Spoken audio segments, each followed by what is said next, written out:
اعوذ باللہ من الشیطان الرجیم بسم اللہ الرحمن الرحیم یا بنی آدم اما یاتینکم رسل منکم یقصون علیکم آیاتی فمن اتقى واصلح فلا خوف علیہم ولا هم یحزنون والذین کذبوا بآیاتنا واستکبروا عنها اولئک اصحاب النار هم فیہا خالدون۔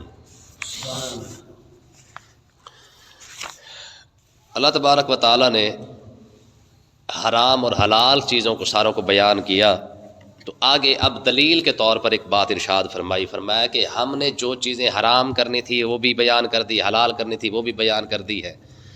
اب کوئی شخص قیامت کے دن میرے سامنے کھڑے ہو کے بہانہ نہ بنائے، اس کے متعلق پھر بھی آگاہ کر دیا ایک مرتبہ، فرمایا یا بنی آدم، فرمایا آدم علیہ السلام کی اولاد، کیونکہ حضرت آدم علیہ السلام کا قصہ چلتا آ رہا ہے، تو جیسے حضرت آدم علیہ السلام کا قصہ چلا، ساتھ ہی اب اولاد آدم کو بھی خطاب کر دیا۔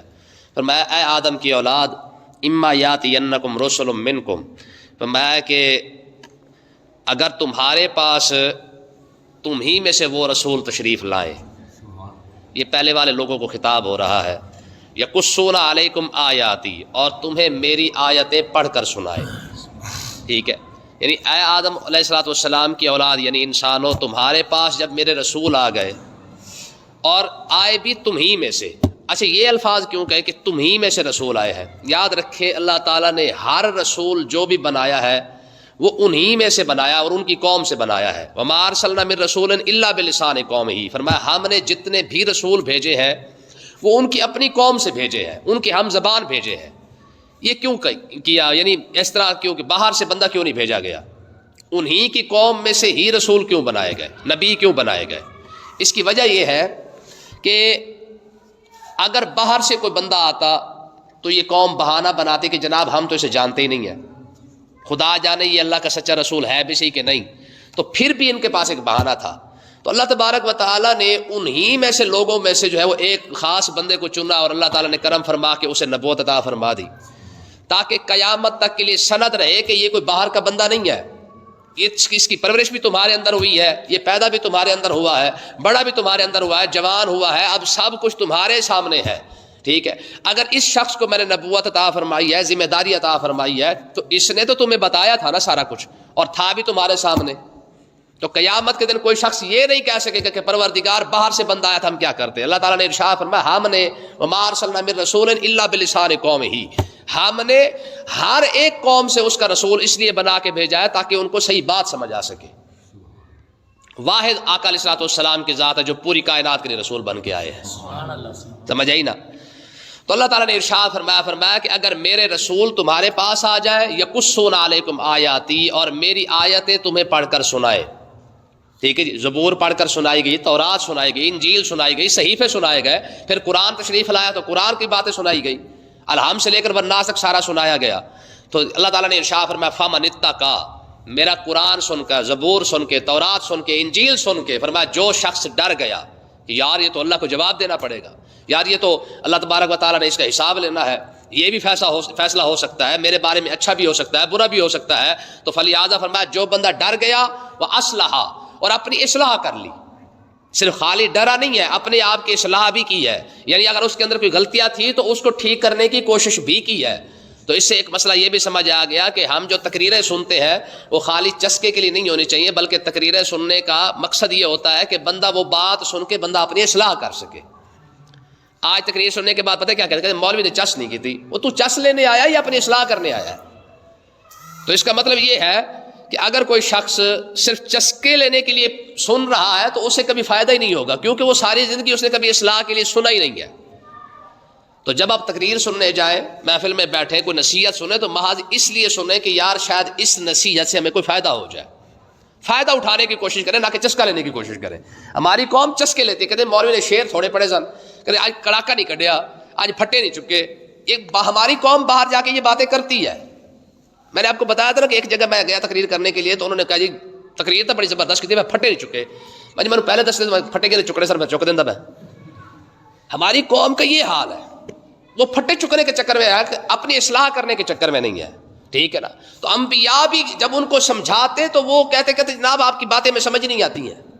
تو آج بھی ہماری قوم وہ تقریر سنتی ہے جس تقریر کے اندر چسکا ہو، سر ہو، شعر و شاعری بڑی ٹائٹ پڑی جائے، ہیر وارث شاہ، سارے بابا جناب کلام فرید اور بابا فرید، یہ سارا کچھ پڑھنے، اچھا قرآن اور حدیث سن کے ان کو سمجھ نہیں آئے گا، جیسے کہ ہیر وارث شاہ کا ایک شعر پڑھے سارے سبحان اللہ کہہ رہے ہوتے ہیں، تو اس کا مطلب یہ کہ یہ اصلاح کے لیے نہیں سن رہے، یہ چسکے کے لیے سن رہے ہیں. ٹھیک ہے، تو اللہ تعالیٰ نے ارشاد فرمایا فائدہ کس کا ہے؟ میں جو میری آیتیں سن کر ڈر بھی آئے اور اس کے بعد اپنی اصلاح بھی کر لے. چوری کی آیت آ گئی، اسارق و سارق تو فقط ہوا دیا ہما کہ چور کے ہاتھ کاٹ دیے جائیں، بھئی یہ قرآن کا فیصلہ ہے. تو بندہ ڈر جائے کہ یار چوری کی اگر ہاتھ نہ بھی کاٹے جائے تو قیامت کے دن رب اس کی سزا دے سکتا ہے. اگر اسے پڑھ لیا کہ قیامت کے دن ایک ذرے ذرے کا حساب ہونا ہے اور دکاندار کو یہ سمجھ آ جائے کہ یار یہاں چلو ڈنڈی بج گئی ہے نا، مار لی ہے، تو قیامت کے دن تو ذرے ذرے کا حساب دینا پڑے گا. اپنی اصلاح کر لی ہے تو ایسا شخص جو اللہ کا قرآن سن کے، اللہ کے احکامات سن کے، اس کے ارشادات کو سن کر اپنی اصلاح کر لے، اس کا انعام کیا ہے؟ فرمایا فلا خوف علیہم ولا هم یحزنون. جو بندہ رب کا کلام سن کے، رب کا قرآن سن کے ڈر گیا، فرمایا اسے کوئی خوف بھی نہیں ہوگا اور اسے کوئی غم بھی نہیں ہوگا. یہ رب نے انعام دیا ہے. یعنی اصلاح کرنے کا یہ فائدہ ہے کہ اگر کوئی شخص اپنی اصلاح کر لیتا ہے تو اس کا فائدہ کیا ہے کہ اسے کوئی خوف اور کوئی غم نہیں ہوگا. اور جو لوگ اگلی آیت کے اندر آ رہا ہے، فرمایا والذین کذبوا بآیاتنا، فرمایا وہ لوگ جنہوں نے ہماری آیتوں کو جھٹلایا، قرآن سنایا، حدیث سے رسول اللہ صلی اللہ علیہ وسلم کا ارشاد سنایا، فرمان سنایا، مسئلہ بتایا شریعت کا، اگر اپنی طبیعت کو اچھا نہیں لگا نا تو ہم نے سیدھا انکار ہی کر دیا، کہہ رہے نہیں نہیں نہیں یہ غلط ہے ہی کوئی نہیں، مولوی نے اپنی طرف ماری ہے. کئی بار آپ دیکھ لیں تجربہ اس بات کا کہ جب آپ کسی کو وہ مسئلہ بتائیں جو ہماری طبیعت کے مطابق نہ ہو، ہم اس مسئلے کو ماننے کے لیے تیار نہیں ہیں، کہتے ہیں یہ مسئلہ تو ہے ہی کوئی نہیں. والذین کذبوا بآیاتنا، جنہوں نے ہماری آیتوں کو جھٹلایا. جھٹلانا کس سے کہتے ہیں کہ رب نے بار بار قرآن پاک کے اندر ارشاد فرمایا ظالم کے ساتھ نہیں کھڑے ہونا، ظالم کے ساتھ نہ کھڑے ہو. ہماری ساری قوم جب بھی کھڑی ہوتی ہے ظالم کے ساتھ کھڑی ہوتی ہے. اور اگلی بات، میں جنہوں نے ہماری آیتوں کو جھٹلایا واستکبروا عنہا، اور ساتھ تکبر بھی کیا. تکبر کیسے کیا؟ ایک تو انکار کیا کہ یہ مسئلہ شریعت کا ہے ہی نہیں، اور دوسرا کہا جائے بھی ماردن جناب علیہ خیر کچھ بھی نہیں ہوتا. یہ تکبر ہے، یہ غرور ہے، آکڑ دکھا رہا ہے کہ کچھ بھی نہیں ہوتا. پچھلی قوموں کے اندر جب نبیوں نے کہا نا کہ اوے عذاب آ جائے گا، تو کئی بار قوم نے کہا پھر لے آنا، کیوں نہیں آتا؟ ہاں یہ جواب نبیوں کو ملا ہے. جب نبیوں نے کہا نا کہ اگر تم اللہ کے کلام کو نہیں مانتے، رب کے فرمان کو نہیں مانتے، اس کے رسول کو نہیں مانتے، عذاب آ جائے گا. ٹھیک ہے، تو انہوں نے آگے سے جواب دیا، کہا اگر تو سچا ہے تو عذاب لے آ. خود آقا علیہ السلام کو کہا گیا کہ اگر آپ سچے ہیں تو عذاب لے آئے. ٹھیک ہے، اور آج بھی آپ دیکھ لیں، آج بھی قوم یہی کہتی ہے، کہتے کچھ بھی نہیں ہوتا. ٹھیک ہے، تو اللہ تعالیٰ نے ارشاد فرمایا اولئک اصحاب النار، فرمایا یہ وہ لوگ ہیں جو جہنمی بھی ہیں، ہم فیہا خالدون، ہمیشہ ہمیشہ اس کے اندر رہیں گے بھی صحیح. ٹھیک ہے، اور آگے دیکھیں فرمایا فمن اظلم، جو رب کی آیتوں کو جھٹلائے اس کا کیا ہے؟ فمن اظلم ممن افترى علی اللہ کذبا، فرمایا اس سے بڑا ظالم کون ہے جو اللہ کی آیتوں کو جھٹلا دے. ظالم تو ہے جس مالے کا کھا رہا ہے، اس کم سے کم اس کی بات مان تو صحیح نا. اس سے بڑا ظالم کون ہے کہ کھا رب کا رزق رہا ہے، اس کی زمین پر رہ رہا ہے، اس کی نعمتیں لے رہا ہے اور اسی کی آیتوں کو جھٹلا رہا ہے. تو انسان سے بڑا ظالم کوئی نہیں. قرآن مجید کی آیت ہے، فرمایا انا عرضنا الامانۃ علی السماوات والارض والجبال فابین ان یحملنها واشفقن منها وحملها الانسان. فرمایا جب ہم نے کہا نا انا عرضنا الامانۃ علی السماوات والارض، اللہ تعالیٰ نے ارشاد فرمایا کون میری امانت کو اٹھائے گا؟ ہے کوئی میری امانت کو اٹھانے والا؟ تو اللہ تعالیٰ نے ارشاد فرمایا انا عرضنا الامانۃ علی السماوات، سب سے پہلے ہم نے اپنی امانت کو آسمان پر پیش کیا. فرمایا آسمان میری امانت اٹھائے گا؟ ٹھیک ہے، ہمارے بزرگ فرماتے ہیں آسمان کانپ کے رہ گیا، اس نے کہا پروردگار تیری امانت کون اٹھا سکتا ہے؟ میرے اندر اتنی ہمت نہیں ہے، کسی اور کو دے. والارض، فرمایا پھر اللہ تعالیٰ نے زمین کو حکم دیا، فرمایا زمین میری امانت اٹھائے گی. ٹھیک ہے جی، حدیث پاک کے اندر ہمارے بزرگ فرماتے زمین بھی انکار کر گئی. اس نے کہا پروردگار میرے اندر یہ طاقت نہیں ہے. یہ آگے الفاظ ہے، فرمایا والجبال، ہم نے پہاڑ کو کہا، فرمایا تم بڑے مضبوط ہو، ہے جی ایک حصہ اوپر ہے باقی 3-4 حصہ سارا زمین کے اندر ہے. فرمایا تمہاری بڑی مضبوطی ہے، تمہاری وجہ سے تو زمین برقرار ہے، میری امانت اٹھاؤ گے؟ ٹھیک ہے، یہ 3 چیزیں مضبوط ہیں. ایک زمین کو کہا گیا، دوسرا آسمان کو کہا گیا، تیسرا پہاڑوں کو کہا گیا.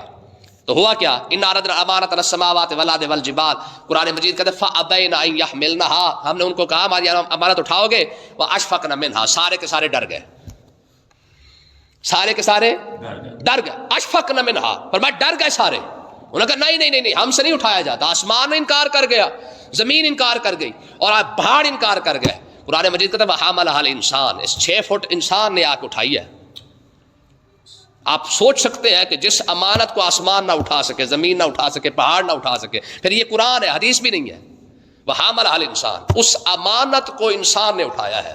رب نے فرمایا انہ کان ظلوما جہولا، یہ ظالم بھی ہے اور جاہل بھی ہے، ٹھیک ہے۔ اب تصوف کے لحاظ سے دیکھیں نا، صوفیہ والے انداز میں، کہ امانت بھی ہم نے اٹھائی اور ظالم بھی ہم اور جاہل بھی ہم، ہے نا ہمیں شعر کہ پھر بھی ہم سے گلا ہے کہ وفادار نہیں، سارا کچھ ایسی چک لے آتے، ظالم ایسی بن گئے، جاہل بھی ایسی ہو گئے، ٹھیک ہے۔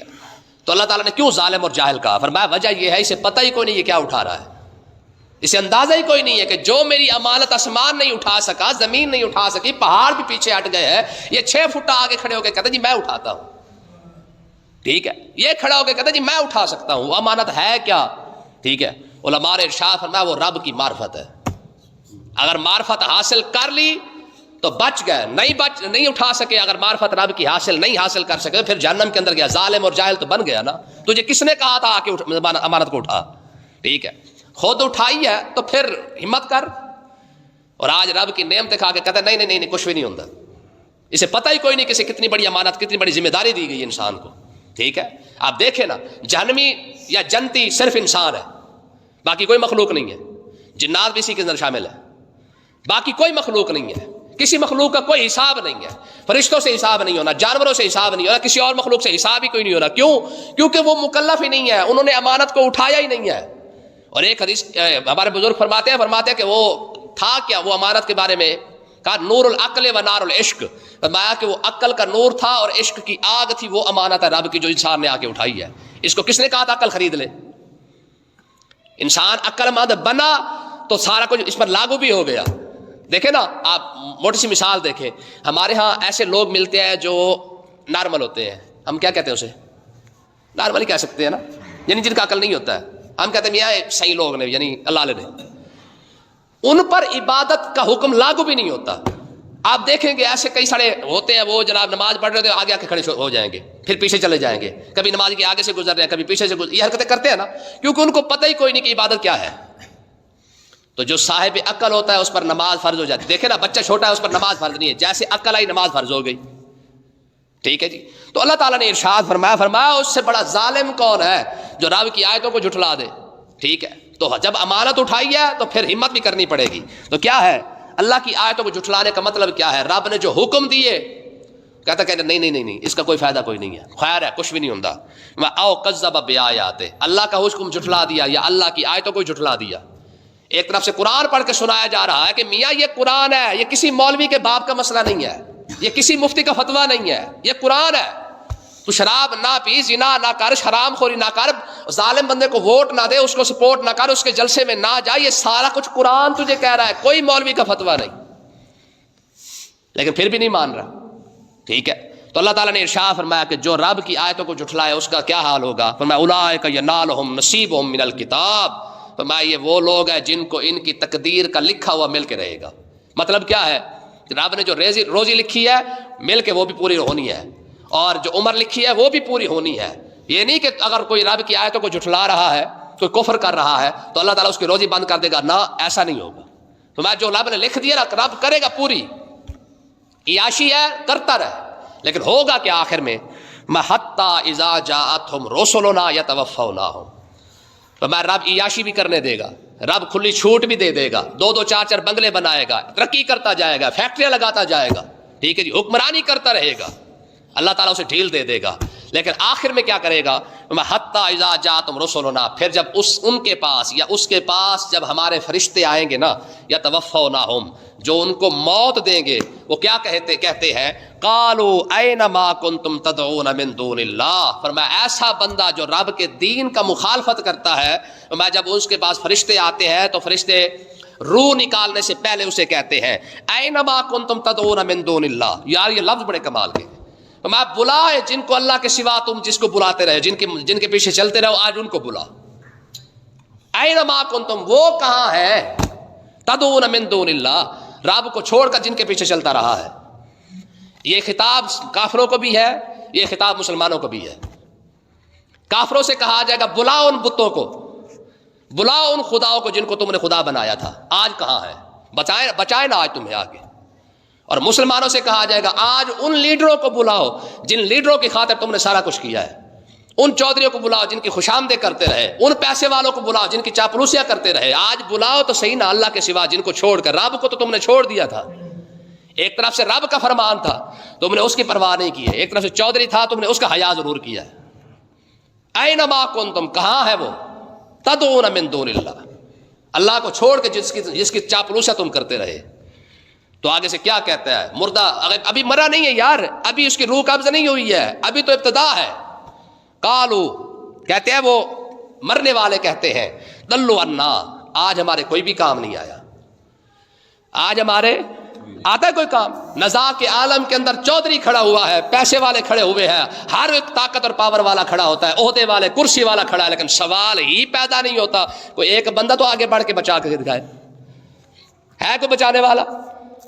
ٹھیک ہے جی، اس وقت کوئی کام نہیں آتا ہے. شیخ سعدی رحمۃ اللہ علیہ فرماتے ہیں کہ میں ایک دوست سے ملنے کے لیے گیا تو آگے وہ تیاری کر رہا تھا. میں نے کہا کدھر؟ میں تو تجھے ملنے آیا تھا. اس نے کہا تو بھی آ. کہتے ہم ایک قبر پہ چلے گئے، وہاں پہ دیکھا تو ایک فوج آئی. اس نے آ کے کہا، قبر والے کو کہا، فوج کہتی ہے اگر طاقت سے تمہیں بچایا جاتا تو ہم تجھے بچا لیتے، لیکن ہم نہیں بچا سکے. کہتے وہ پیچھے ہٹ گئے. کہتے پھر خوبصورت لڑکیاں آ گئی. اس نے کہا اگر حسن دے کے تجھے بچایا جاتا تو ہم تجھے بچا لیتے. کہتے وہ بھی پیچھے ہٹ گئی اتنی بات کر کے. کہتے پھر اس کے بعد ایک بہت جاہو جلال والا جناب علیہ ایک بندہ آیا جس کے آگے پیچھے نوکر چاکر پورا پروٹوکول. کہتے وہ قبر پہ آیا تو اس نے آ کے پہلے رویا اور رونے کے بعد کہا پتر اگر ساری بادشاہی دے کے تجھے بچایا جاتا تو میں تجھے بچا لیتا. شیخ سعدی کہتے ہیں میں نے اپنے دوست کو کہا، میں نے کہا کون ہے یہ قبر والا؟ اس نے کہا یہ بادشاہ کا بیٹا ہے، ہر سال یہ مر گیا ہے، ہر سال جناب والا عرس کے موقع پر، یعنی جو سالانہ اس کا عرس تو خیر نہیں کہہ سکتے، ہر سال جناب والا جس دن وہ مرا تھا اسی دن وہ سارے آتے ہیں، فوج آگے بڑھ کے اس کو سلامی دیتی ہے اور یہی کہتی ہے، کہتے اگر طاقت دے کے تجھے بچایا جائے تو ہم تجھے بچا لیتے، حسن دے کے بچایا جائے تو تجھے بچا لیتے. پھر آخر میں بادشاہ آ کے کہتا ہے کہ جناب اگر یہ ساری بادشاہی دے کے تجھے بچایا جاتا تو میرا پتر میں تجھے بچا لیتا. ٹھیک ہے، یہ ہر سال آ کے یہ بات کرتے ہیں اور یہ اعلان کرتے ہیں کہ موت ایک ایسی شے ہے جس پر کسی کا کوئی بس نہیں چلتا. ٹھیک ہے نا جی، بڑے بڑے چودھری ہیں، مر گئے نا. سندھ کے اندر ایک چودھری مرا، جب مرنے لگا نا تو پہلے اس کو پھوڑا نکلا کینسر کا ہاتھ پر. ٹھیک ہے نا جی، کینسر پھیلتا پورے جسم پہ پھیل گیا. جسم پہ پھیلا تو پہلے زبان باہر نکلی. ٹھیک ہے نا جی، چودرانی نے فون کیا، 3 بیٹے تھے، تینوں جناب باہر تھے. ان کو کہا تمہارا ابا مرنے والا ہے، جلدی یہاں پہ آ جاؤ. جب آ گئے نا تو تینوں کو جب انہوں نے دیکھا کہ زبان ابے کی باہر نکلی ہوئی ہے، ریشہ پڑ چکا ہے، نوکروں کو کہا کھلا پلا دو. اس نے کہا جی آپ نوکری سے نکال دو، ہم سے نہیں وڈیرے کی خدمت کی جاتی، بوئی بڑی آتی ہے اسے. وہ کہتے ہیں کہ جناب ماں نے کہا پتروں کو کہا تم ہی کم سے کم اپنے ابے کو سنبھال لو. کہا جی نہیں سنبھالا جاتا. تو ماں نے تینوں کا گریبان پکڑ کے کہا، انہوں نے کہا تمہارا ابا مرنے والا ہے، کم سے کم اس پر فاتح یاسین ہی پڑھ دو، خالی کم سے کم زبانی کلامی جو ہے ان کا روح ہی نکل جائے اس کی یار، کسی طریقے سے کوئی کلمہ کلام ان پر پڑھ دو.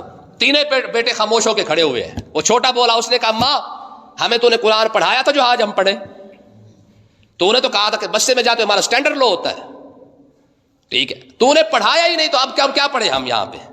وہ چودرانی دوڑی جناب والا ننگے پیرے مسجد کے اندر. اس نے جا کے امام صاحب کو کہا، اس نے کہا تیری مہربانی 2-4 بچے دے دے، جناب چودھری کی روح نہیں نکلتی ہے. وہ بچے بھیجے جناب والا، آ کے سورۃ یاسین پڑھنا شروع کی. 8 دن پڑھا رہا، یہ سچی بات میں آپ کو بتا رہا ہوں. 8 دن پڑھا رہا. 8 دن کے بعد وہ بچے آئے، انہوں نے آ کے سورۃ یاسین کا بھی پہلا رکوع نہیں پڑھا تو روح نکل گئی ہے. چودرانی نے سر پہ ہاتھ رکھ کے مارا. اس نے کہا خدا کی قسم آج سمجھ آئیے کہ غریب کون ہے.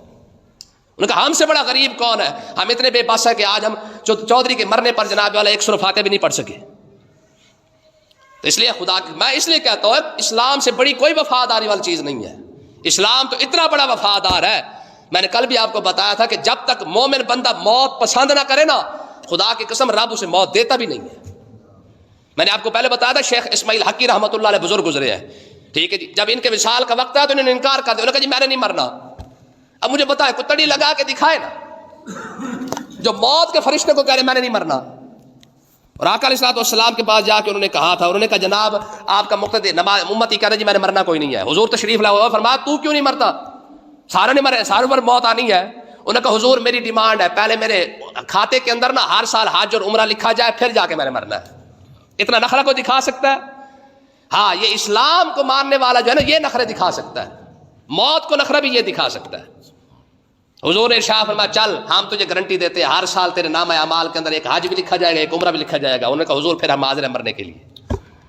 تو اللہ تعالیٰ نے ارشاد فرمایا اس وقت وہ کہیں قالوا ضلوا عنا، وہ کہیں گے آج ہمارے کوئی کام نہیں آیا. وشاہدوا علی انفسہم، ہم اب خود ہی گواہ ہیں انہم کانوا کافرین، ساری زندگی ہم کفر ہی کرتے رہے. اللہ تعالیٰ سمجھنے کی توفیق عطا فرمائے.